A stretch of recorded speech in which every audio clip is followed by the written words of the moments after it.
Hi guys, my name is Chris Shaw and welcome to Chris Shaw Bass Lessons. Today we're going to be going over a beginner's guide to setting up your rig. The equipment we're going to be talking about today are your amps and your bass guitar. By the end of this lesson you should have a good understanding of what happens between when you play a note on your bass guitar and to when it comes out of the speaker on your amp.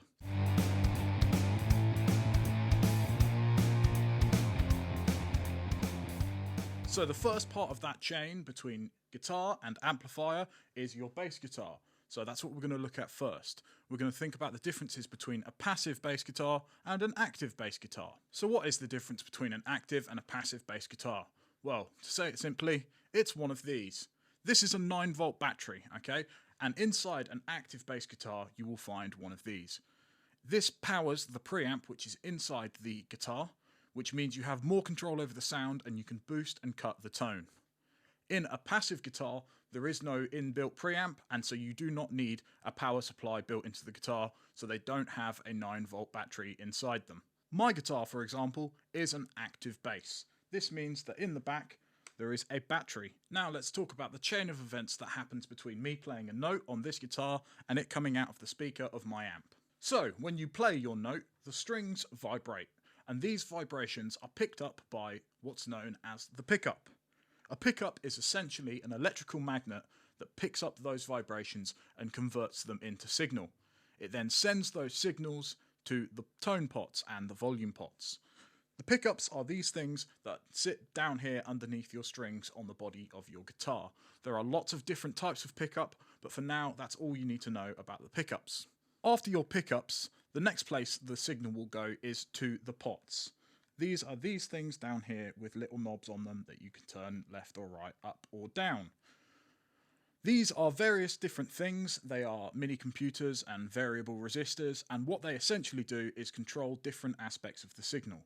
For example, the first pot on my guitar is the volume pot. So if I turn it up, the volume goes up, and if I turn it down, the volume goes down. The next one on my guitar is a pickup blend. If I turn it one way, it will use this pickup and only this pickup. This is called the neck pickup because it is closer to the neck.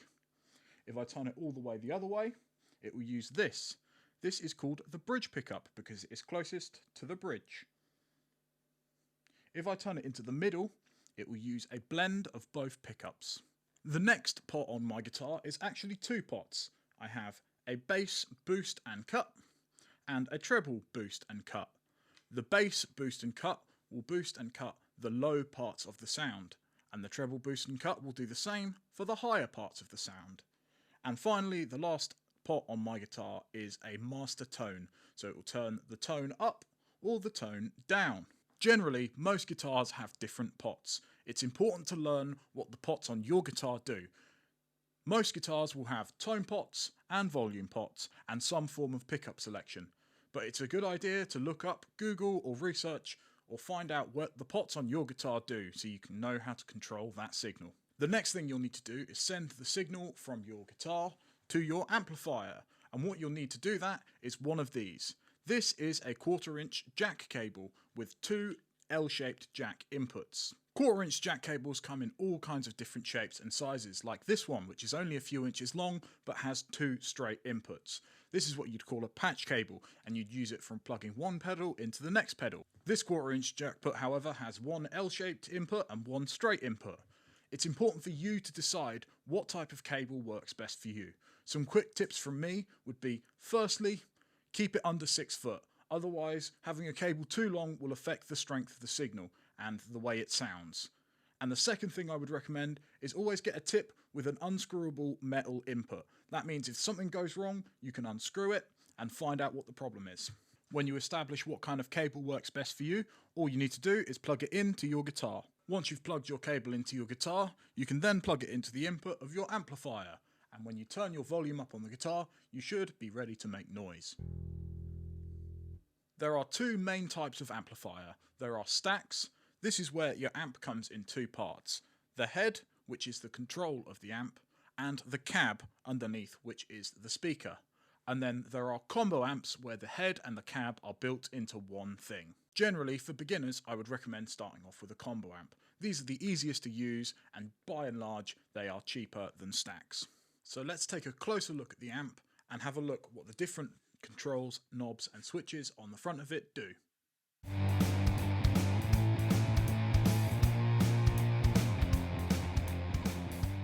So let's go over the controls on your amp. The first thing you'll need to know about is the input. This is where you plug your 1/4" jack that comes from your guitar.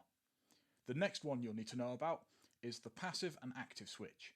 My guitar is active, so I have mine set for an active guitar, but if you have a passive guitar, you push this button and change it to the other setting. The next thing you'll need to know is the input volume. That's this one here. You turn this up or down to control how much volume is inputted into the amp itself. On this amp, you can gauge how much is inputted into the amp by this here. If the needle goes into the red, I know my input volume is too high.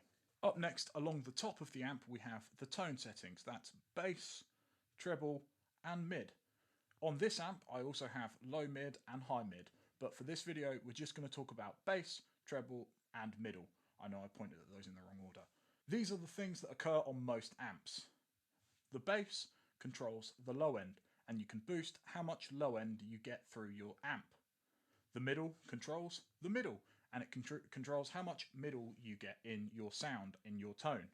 And the treble controls the high end, so it controls how much high end you get in your tone.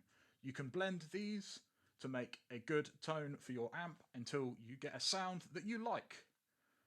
Like I said, I have low mid and high mid. This just gives me slightly more control over the tone I get out of my amp. Finally, we have output. This controls how much output comes out of your speaker. So now we've had a closer look at our amp, let's look at some different bits of equipment that I think are helpful for all beginner bassists. First of all, for anyone playing active bass guitars, always have a spare 9-volt battery. You never know when your guitar's going to run out of battery and you're going to need to swap it out.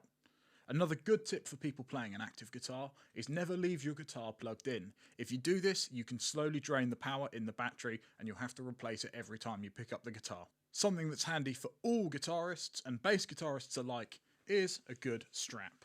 Straps come in all kinds of different shapes and sizes. Make sure the straps that you get are durable and you think they look cool and they're comfortable to wear.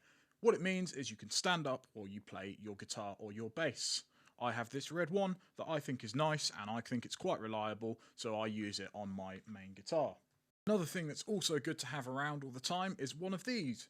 This is a clip-on tuner, and this will help you tune your guitar nice and accurately. However, if you want something more accurate than a clip-on tuner, you can get yourself a floor tuner. These things are great, however sometimes they do need their own power source. This might be a 9-volt battery or mains power.